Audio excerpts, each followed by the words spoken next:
35। বয়স কত? মজার একটা ঘটনা, খেয়াল করে শুনবেন। বয়স কত? 35। কাবা ঘরের পুনর্নির্মাণ হবে। কাবা ঘরের 4টা কর্নারের একটা কর্নার আছে আর রুকনুল হাজারিল আসওয়াদ, যেখানে হাজরা আসওয়াদ পাথর থাকে, ওইটাকে সরানো হয়েছে।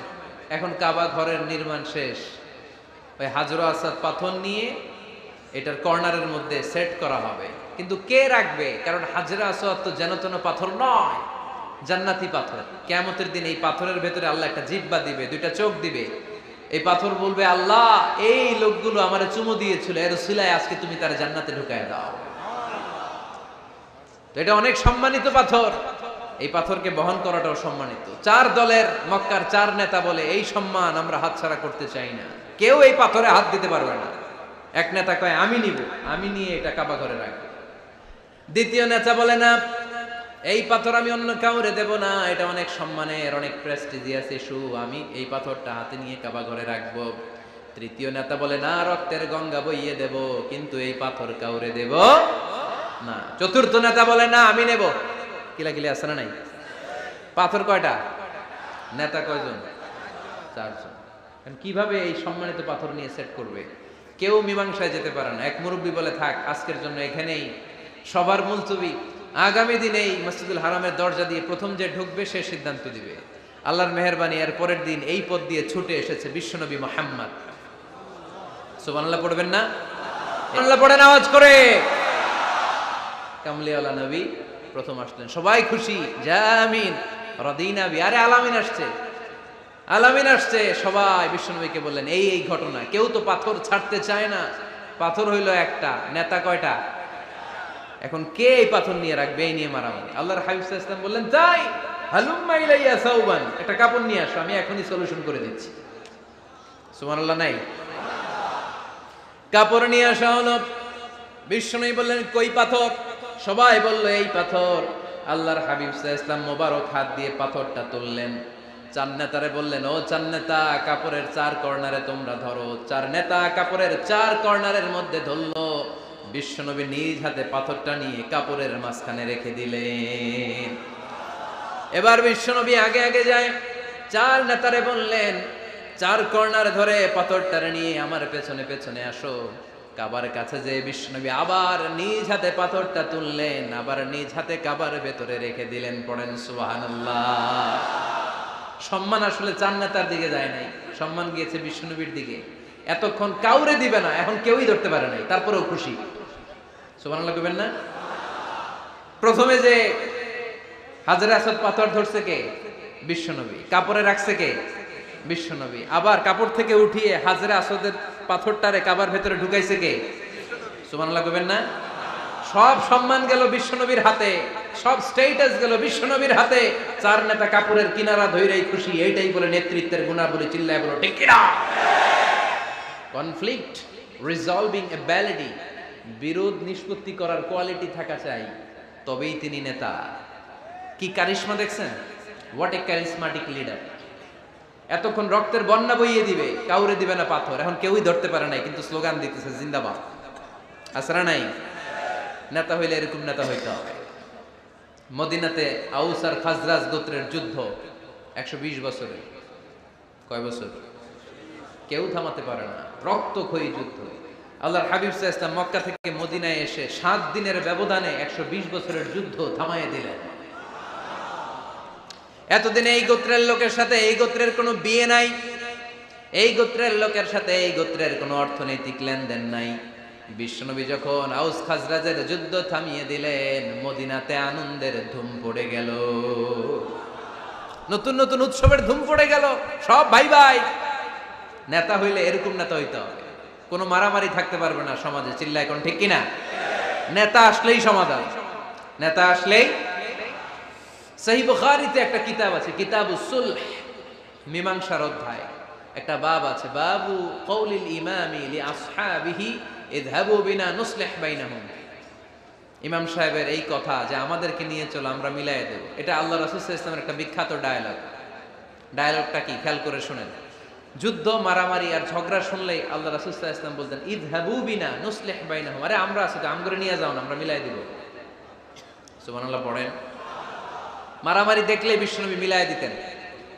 আল্লাহর হাবিব সাল্লাল্লাহু আলাইহি ওয়াসাল্লাম বলতেন, আলা উখবিরুকুম বিআফদালি দারাজাতিন মিনাস সালাতি ওয়াস সিয়ামি ওয়ান নুসুক, রোজা, নামাজ, সালাতের চেয়ে বড় একটা সওয়াবের কাজ আছে, ওটা কি আমি তোমাদের বলবো না? সাহাবারা বললেন, সেটা আবার কি? বিশ্বনবী বললেন, ইসলাহু যাতিল বাইন, দুইজন ঝগড়া করতেছে, তুমি ঝগড়া না লাগায় দিয়া মিলাই দিবা, এর চেয়ে ভালো কাজ হয় না। জোরে কোন ঠিক কিনা? সবচেয়ে শ্রেষ্ঠ কাজ। নোয়াখালীতে আগুন লাগলে আপনারা কি দিয়ে নিবা? কি দিতে হয়? পানি। অনেকে ওই জায়গায় তেল ডালে। জ্বলতেছে কি? আগুন। আগুন নিবানোর জন্য ঢালবেন কি? অনেকে ঢালে কি? তেল। আহা, না, আপনি থামায় দিবেন, মিলাই দিবেন। আপনার জন্য ভালো জিনিস মিলাই দিবে কে? 7 নাম্বার, ফারসাইটেডনেস, দূরদৃষ্টিতা, ভিশনারি অ্যাটিটিউড, ফিউচারিস্টিক। নেতা অনেক দূর দেখতে পায়, তিনি দূরদর্শী। কর্মী যত দূর দেখে, নেতাও যদি তত দূর দেখে, দেশ চলবে? কথা বলেন। কর্মী যদি দেখে 500 মিটার, নেতার দেখতে হবে কয় মিটার? 1000 মিটার। কর্মী যদি দেখতে পায় 1000 মিটার, নেতার দেখতে হবে কয় হাজার মিটার? 2000 মিটার। কারণ নেতা হবে ফিউচারিস্টিক, ভিশনারি, স্বপ্নবাজ, স্বপ্নচারী।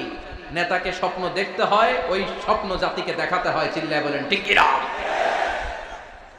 মানুষ তার স্বপ্নের সমান বড়। আপনি কত বড় আপনার স্বপ্ন শুনলে বোঝা যাবে। স্বপ্ন সেটা না যেটা মানুষ ঘুমিয়ে ঘুমিয়ে দেখে, স্বপ্ন সেটা যেটা অর্জনের আকাঙ্ক্ষা মানুষকে ঘুমাতে দেয় না। আল্লাহর হাবিব সাল্লাল্লাহু আলাইহি ওয়াসাল্লাম স্বপ্ন দেখিয়েছেন সাহাবাদেরকে, বিশ্ব বিজয়ের স্বপ্ন, ইসলামকে বিজয়ী শক্তি হিসেবে দেখার স্বপ্ন। চিল্লায় বলেন ঠিক কিনা? আল্লাহর হাবিব বলতেন, ইন্নাল্লাহা জাওয়ালি আল আরদা ফারাআইতু মাশারিকাহা ওয়া মাগারিবাহা। আল্লাহ তাআলা গোটা বিশ্বটাকে ছোট্ট করে আমার সামনে দেখিয়েছে। আমি ফুটবলের সাইজের এই পৃথিবীর প্রাচ্য পাশ্চাত্য, ডানে বায়ে সামনে পেছনে সবটাই দেখেছি। ওয়া ইন্না মুলকা উম্মতি সায়াবলুগু মা জুবিয়ালি। যত দূর আল্লাহ আমারে দেখিয়েছে, তত জায়গায় লা ইলাহার পতাকা পথ করে একদিন উড়বে। কোন একদিন এদেশের আকাশে কালিমার পতাকা উড়বে। সেদিন সবাই খোদাই বিধান পে দুঃখ বেদনা ভুলবে। এটাই আমাদের স্বপ্ন। চিল্লায় বলেন ঠিক কিনা? স্বপ্ন দেখতে জানতে হয়। সুলহে হুদাইবিয়া চলতেছে, সন্ধি। 1400 সাহাবা নিয়ে বিশ্বনবী মক্কায় আসলেন উমরা করতে। কাফেররা বলে, গো ব্যাক, অ্যাবাউট টার্ন, ফিরে যাও, হবে না। আল্লাহ রাসূল সাল্লাল্লাহু আলাইহি ওয়াসাল্লাম অনুরোধ করলেন, দাও না, উমরার নিয়ত করে এসেছি। ইজার আর রেদা পড়ে কাফেররা বলে, না, আগামী বছর, এই বছর হবে না, চুক্তি করো।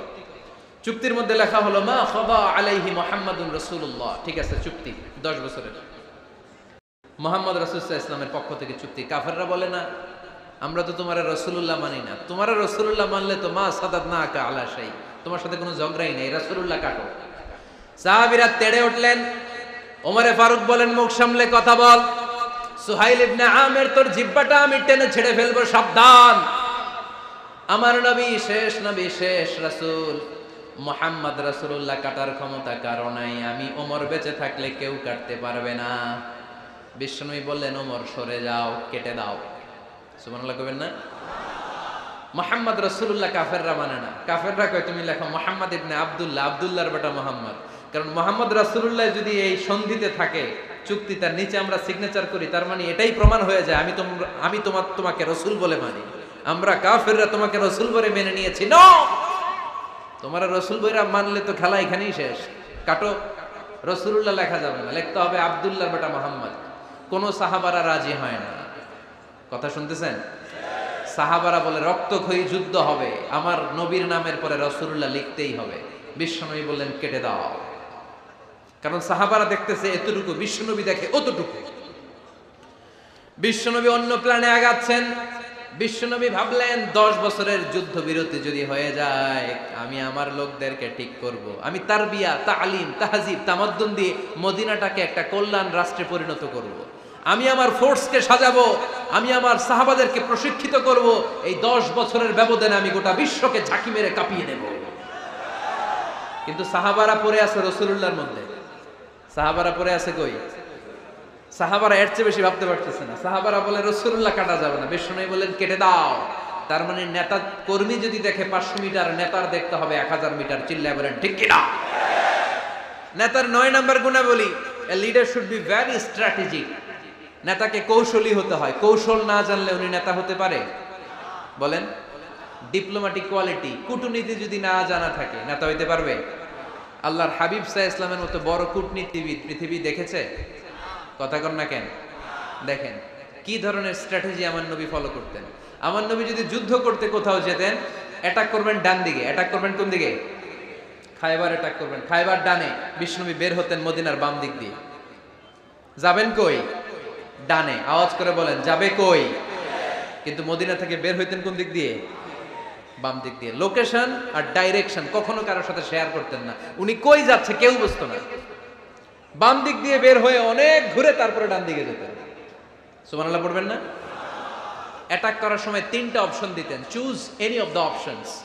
যে বলতেন নাম্বার 1 আসলিম তাসলাম, ইসলাম মানো, ভাই ভাই আমার হৃদয়ে চলে আসো, তোমরাও ভাই আমরাও ভাই, দুনিয়াতেও শান্তি আখিরাতেও শান্তি। এটা যদি ভালো না লাগে, option 2 you pay the tax, we provide you the security. তোমরা ট্যাক্স দিবা, আমরা তোমাদেরকে সিকিউরিটি দিব। ইউতুনা আল জিজিয়াতা আন ইয়াদিন ওয়া হুম সাগিরুন, তোমরা জিজিয়া দিবা, আমরা সিকিউরিটি দিব। প্রথম অপশন মুসলমান হইলা না, আমাদের ভাইও হইলা না। দ্বিতীয় অপশন ট্যাক্সও দিবা না, কাফির থাকতে মনে চায় থাকো, খ্রিস্টান থাকো, ইহুদি থাকো, ধর্মান্তরিত হওয়া লাগবে না, খালি ট্যাক্স দিবা, ওইটাও ভালো লাগে না। 3 নাম্বার অপশন হচ্ছে the sword will decide what gonna happen among আস, তলোয়ার ফয়সালা করবে এখন কি হবে। সুবহানাল্লাহ কইবেন না? প্রথমেই যেই কোথাও অ্যাটাক করতেন বিশ্বনবী, সবসময় ডিফেন্সিভ মোডে থাকতেন, আত্মরক্ষার মোডে থাকতেন। আক্রমণ করা হলে মেনে নিতেন, ধৈর্য ধারণ করতেন। ধৈর্যের সীমা যখন ছাড়িয়ে যেত তখন বিশ্বনবী হাত তুলতেন, চিল্লায় বলেন ঠিক কি না? যুদ্ধের ময়দানেও যখন সেনাপতি পাঠাতেন বলতেন খবরদার নারীদের গায়ে হাত তুলো না, বৃদ্ধাদেরকে মেরো না, শিশুদেরকে মেরো না, ওই এলাকার পাদ্রীদের গায়ে হাত তুলো না, ওই এলাকার গবাদি পশুগুলোকে হত্যা করো না, গাছপালাগুলো ধ্বংস করো না। তোমাদের বিরোধী যোদ্ধারাও যদি তলোয়ার রেখে দিয়ে হাত তুলে বলে আল আমান, সিকিউরিটি সিকিউরিটি, আমরা আমান চাই, নিরাপত্তা চাই, তাকেও মেরো না। সুবহানাল্লাহ পড়বেন না? গোটা বিশ্বকে সভ্যতা শিখিয়েছেন। মক্কা বিজয়ের পরে গণধর্ষণ করেন নাই, গ্রামকে গ্রাম তিনি জ্বালিয়ে দেন নাই, হাজার হাজার লক্ষ লক্ষ শত্রুকে এক বাক্য দিয়ে ক্ষমার ঘোষণা দিয়েছেন, চিল্লায় বলেন ঠিক কি না? As a father, as a teacher, as a commander, as a leader, as a lawgiver, as a lawmaker, as a reformer of the society, Muhammad is the superman of the world. আওয়াজ করে পড়তে হবে আল্লাহু আকবার। কূটনীতি কারে বলে? Diplomacy কারে বলে? স্ট্র্যাটেজিক অ্যাটিটিউড কারে বলে? শিখে নেন। বদরের প্রান্তরে বিষ্ণু ঈসা ইসলাম উপস্থিত হলেন। ওই যে কাফেরদের তাবু, কাফেররা আসছে 3 দিন আগে, মুসলিম সৈনিকরা পৌঁছলেন 3য় দিন। এসে বিষ্ণু ঈসা ইসলাম সবাইকে বললেন কত হতে পারে কাফের, কেউ বলতে পারে না। 2 জন রাখাল পেয়ে জিজ্ঞেস করলে এই রাখাল কয়দিন ধরে আছো? আমরা 1 সপ্তাহ ধরে বদরে আছি। শুনতেছেন? শুনতেছেন? উনি বললেন ওই যে কাফেররা যে আসছে কয়দিন আগে? 3 দিন আগে। 3 দিন আগে। কত হবে সংখ্যা? কলু কাসীর, অনেক। কত হইতে পারে? রাখাল 2টা জানি না। আল্লাহ রাসূল সাল্লাল্লাহু আলাইহি ওয়াসাল্লাম চিন্তায় পড়ে গেলেন, কারণ ওনার যুদ্ধে অ্যাটাকের সিস্টেম ছিল শত্রু সংখ্যা কত এটা আমাকে জেনে নিতে হবে। সুবহানাল্লাহ পড়বেন না? অনেক কৌশল হাতড়িয়ে এবার বিশ্বনবী আবার রাখাল 2টাকে ডেকে পাঠালেন, বললেন কাম ইয়ানহারুনা কুল্লা ইয়াউম, ওরা আসার পর থেকে প্রতিদিন খাওয়ার জন্য কয়টা করে উট জবাই করে? এবার ওরা বলল প্রথম দিনে ইয়াউমান তিসআন, প্রথম দিন খাওয়ার জন্য উট জবাই করেছে 9টা। অফিল ইয়াউমি সানি 10, আর দ্বিতীয় দিনে উট জবাই করেছে 10টা। বিশ্বনবী বললেন তাই ইদান আল কওমু মা বাইনা 900 ওয়াল আলফ, তাহলে কাফেররা 900 থেকে 1000 এর মধ্যে হবে। কত ছিল কাফেরের সংখ্যা? বদরের যুদ্ধে কাফেরের সংখ্যা ছিল কত? 1000। কিভাবে নমুনা দেখে আলামত সংগ্রহ করতেন? ওরা কয়টা উট জবাই করেছে 2 দিনে প্রথম দিন 9টা, দ্বিতীয় দিন 10টা। বিশ্বনবী হিসাব মিলাই ফেললেন যোগ বিয়োগ দিয়ে, কাফেরের সংখ্যা 900 থেকে 1000-এর মধ্যে হবে। হিসেব করে দেখা গেল 1000 সৈনিক এসেছিল সেই বদরের যুদ্ধে। চিল্লায় বলো আল্লাহু আকবার। স্ট্র্যাটেজি জানতে হয় না, তাকে কৌশল জানতে হয়। সর্বশেষ নেতার যে গুণ, এটা বলে শেষ করব, সাকসেশন ম্যানেজমেন্ট। নেতা ভালো নেতা বানায়া যায়, ঠিক কিনা? A good leader produces a good leader. একজন ভালো নেতা তখনই ভালো নেতা যখন সে নতুন করে ভালো নেতা তৈরি করে দিয়ে যায়, ঠিক কিনা? সে যদি নতুন নেতৃত্ব তৈরি করে দিয়ে না যায়, সমাজ চলবে? চলবে? এটাকে বলে দি সাকসেশন ম্যানেজমেন্ট। আল্লাহ রাসূল সাল্লাল্লাহু আলাইহি ওয়াসাল্লাম ভালো সাকসেসর রেখে গিয়েছিলেন, এমন কিছু যোগ্য নেতৃত্ব তৈরি করে গিয়েছিলেন, উনার পরে টানা 30 বছর নেতৃত্ব নিয়ে মুসলিম উম্মাহকে 1 সেকেন্ডও ভাবা লাগে না। চিল্লায় বলো মুসলমান, ঠিক কিনা? ভালো নেতা বানায়। নেতা খালি নেতৃত্ব দেয়, উনি কোনো নেতা বানায় নাই। এটা কি নেতা? কথা বলেন। এবার উত্তর দেন। আমার নবী ইন্তেকালের আগেই যোগ্য নেতৃত্ব তৈরি করে রেখে গিয়েছিলেন কি জান নাই? কাকে রেখে গেছেন? আবু বকর। আরহামু উম্মতি বি উম্মতি আবু বকর, এই উম্মতের সবচেয়ে রহমদিল। আর কারে রেখে গিয়েছেন? ওমর। আশাদ্দুহুম ফি আমরিল্লাহি ওমর। আল্লাহর জমিনে আল্লাহর দ্বীন বাস্তবায়নে সবচেয়ে কঠোর ছিল ওমর।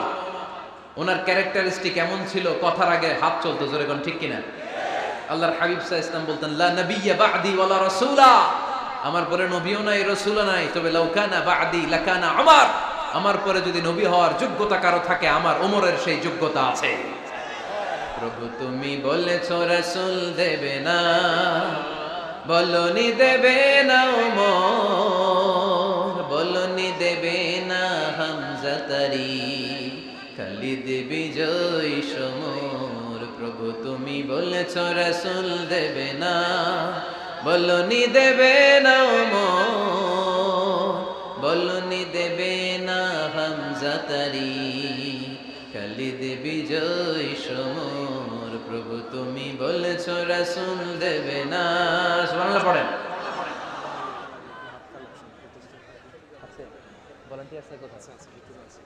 এই উঠতেছেন কেন? হ্যাঁ, উঠলেন কেন? এই 2 ঘন্টা ওয়াজ শোনার পরে শেষ বেলায় আপনারা উঠে যাবেন না?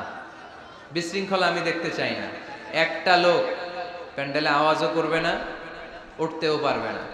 আমার নবী নিজেও ছিলেন শ্রেষ্ঠ নেতা, রেখেও গিয়েছেন শ্রেষ্ঠ নেতা। চিল্লায় বলেন ঠিক কিনা? সাইয়েদনা আবু বকর, সাইয়েদনা উমর ফারুক, উসমান যুন্নুরাইন, আলী রাদিয়াল্লাহু তাআলা আনহু যোগ্য নেতৃত্ব হাতে কলমে প্রশিক্ষিত করে ওনাদেরকে রেখে গিয়েছেন। তাই মুসলিম উম্মার আর নেতৃত্বের সংকটে পড়া লাগে নাই। জোরে কোন ঠিক কিনা? জি। তো এইজন্য আমরা চাই আমাদের একটা সেন্ট্রাল লিডারশিপ থাকুক, কেন্দ্রীয় নেতৃত্ব, যেই নেতাদের নেতৃত্বে আমরা সামনের দিকে যাব। যে 10টা পয়েন্টস আমরা শুনলাম, আমাদের সব নেতাদের এই গুণগুলো থাকার দরকার আছে না নাই? এই গুণগুলো আমলে নিয়ে মুসলিম উম্মার এই নেতৃত্বের সংকট যেন আমরা কাটিয়ে তুলতে পারি। আল্লাহ তুমি তৌফিক দান করো, আমরা পড়ি আমিন। এখানে বিশাল একটা প্রতিষ্ঠান আছে, এই বিশাল প্রোগ্রাম থেকে শুরু করে অনেক খরচ ওনাদের হয়েছে। স্বেচ্ছাসেবক ভাইয়েরা তাদের সময় মাত্র 2 মিনিট, এই 2 মিনিটে প্যাকেট নিয়ে আপনাদের সামনে যাবে। যার যতটুকু সুযোগ হয়, আমরা কেউ বাদ যাব না। এই প্রোগ্রামের জন্য এবং এই বিশাল মাদ্রাসার জন্য আমরা মুক্ত হস্তে দান করে যাব। এই উঠতেছেন কেন? উঠলেন কারা কারা? এদিকে তাকান, যারা উঠছেন এদিকে তাকান, দেখি তাকান তাকান। আমরা দোয়া ছাড়া কেউ যাব না। যাবেন? ভদ্র, নোয়াখালীর ছেলেরা অনেক ভদ্র। বসেন। সুন্দর সুন্দর ঘোষণা আছে কয়েকটা, সুন্দর সুন্দর ঘোষণা। এতক্ষণ তো প্লে কার্ড দেখাইছো, উই লাভ আজহারি। এখন উঠলে হবে? কতটুকু লাভ করো আজহারিরা দেখবো। বসো, একটা উঠতে পারবো না। আমার ভাই রফিকুল্লাহ আফসারি ভাইয়ের অসাধারণ কিছু বই আছে, অনেকে খুঁজে কোত্থেকে পাবে। আজকে এখানে আছে, যাদের দরকার আপনারা নিয়ে যাবেন।